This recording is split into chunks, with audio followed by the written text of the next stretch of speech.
ഇന്ന് നമ്മുടെ കുഞ്ഞുമാത്ത് നല്ല ബഹളമായിരുന്നു കേട്ടോ രാവിലെ എഴുന്നേറ്റപ്പം. അപ്പോൾ അവനെ കൊണ്ട് ഞാൻ ജസ്റ്റ് ഒന്ന് നടക്കാൻ ഇറങ്ങിയതാണേ. നടക്കാൻ ഇറങ്ങിയതിന് വേറൊരു ഉദ്ദേശവും കൂടെ ഇല്ലാതില്ല. നമ്മുടെ ജെസ്സിയമ്മയുടെയൊക്കെ പറമ്പിൽ നല്ല ചേമ്പ് നിൽപ്പുണ്ട്. അപ്പോൾ എന്നും ആൻറ്റി പറയും ചേമ്പിൻ്റെ താള് കൊണ്ടുപോയി കറി വെക്കാൻ പറയും. അപ്പോൾ അവനെ ഒന്ന് സമാധാനിപ്പിക്കുകയും ചെയ്യാം. ഇന്ന് രാവിലെ നമുക്ക് തോരൻ വെക്കാൻ പ്രത്യേകിച്ചൊന്നും ഇരിപ്പില്ല താനും. അപ്പോൾ രണ്ട് കാര്യം നടക്കുമല്ലോ. ചേമ്പിൻ്റെ തണ്ട് താളെന്ന് ഇവിടെ പറയുന്നത് അത് നല്ലതാണ് കേട്ടോ. തോരൻ വെക്കാനും ചാറ് വെക്കാനും ഒക്കെ നല്ല ബെസ്റ്റാണ്. അപ്പം ഞാനത് പോകുന്ന വഴി തന്നെ ഇരുന്ന് അത് വൃത്തിയാക്കിയെടുത്ത് നല്ലപോലെ ക്ലീൻ ചെയ്ത് കറി വെക്കാനുള്ള തയ്യാറെടുപ്പിലാണേ. ഇപ്പോൾ കുഞ്ഞെൻ്റെ കൂടെ ഉണ്ട് കേട്ടോ. അവനിതൊക്കെ കാണുന്ന ഒരു രസമാണേ.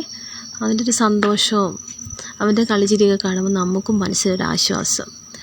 പിന്നെ വന്നത് ചെറുതായിട്ട് കുനുകുന അരിഞ്ഞ് എണ്ണ ഒഴിച്ച് കടുക് പൊട്ടിച്ച് വറ്റൽമുളകും തേങ്ങയിലേക്ക് ജീരകവും പച്ചമുളകും മല്ലിപ്പൊടിയും ചേർത്ത് നല്ലപോലെ ഒതുക്കിയെടുത്ത് അതിലേക്ക് നമ്മൾ പൊടിയായിട്ട് അരിഞ്ഞ ചേമ്പിൻ്റെ താളും ഇട്ട് കൊടുത്തു.